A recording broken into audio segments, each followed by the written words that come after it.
صاحب هذا البيج كل صبتحي ندي رجع وده سبسكرايب لايك يا شير. بسم الله الحمد لله رب العالمين والصلاة والسلام على رسول الله صلى الله عليه وسلم. كان الكعقون كرسو وحديثه قد بدونا إن شاء الله تعالى عشرات حناء وكصابسا علوم تبيرها قرهان وحن كهل دونا بعرمياش الله استعماله بيرها.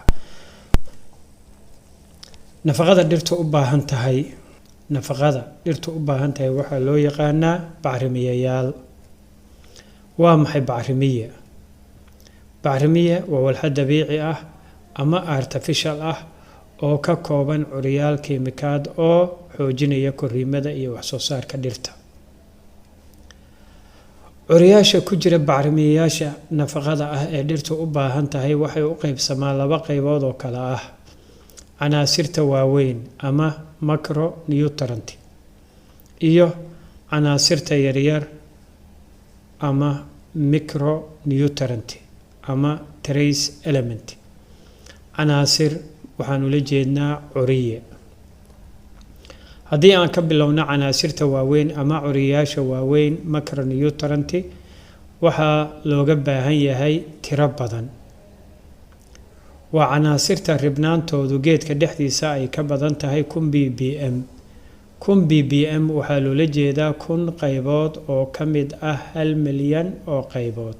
macnaha geedka marka qaybiyo 1 milyan oo qaybood ayaa curyahani wuxuu ka noqonayaa wax ka badan 1000 qaybood. curyaasha loo yaqaan macronutrient waxay kala yihiin carbon, hydrogen, oxygen, nitrogen, phosphorus, potassium, magnesium, sulfur iyo calcium.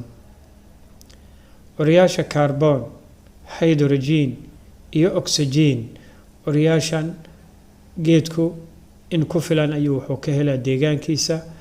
carbon oo kale asagoo carbon 2 oxide ayuu hawada ka qaataa, hydrogenna biyuhu ka qaataa, oxygenna wuxuu ka qaataa hawada.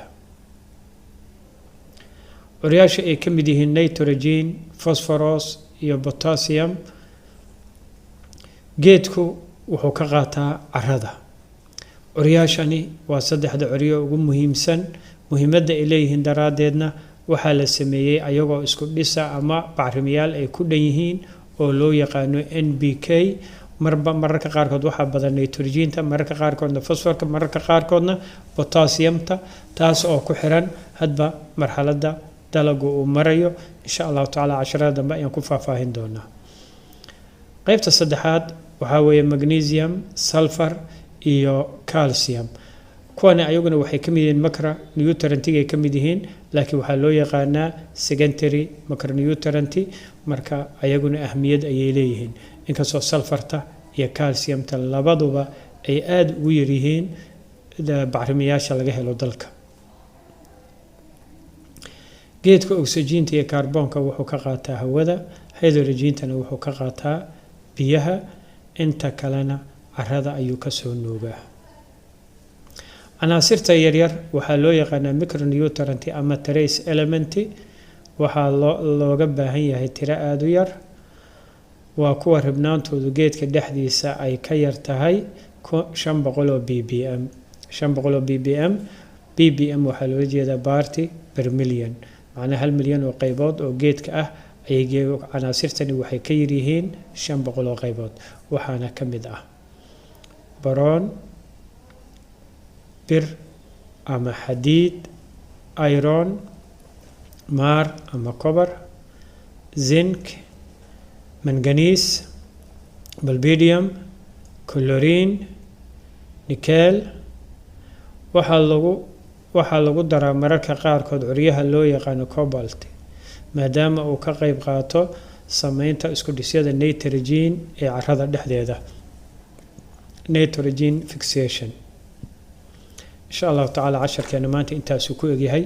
curyaasha aan soo sheegnay mid walba oo ka mid a waxtarkiisa iyo calaamadaha lagu garto marka uu geedka ku yaryahay, insha allahu tacaala casharada dambe ayaan kusoo qaadi doonaa annaga oo mid mid u kor istaagi doona.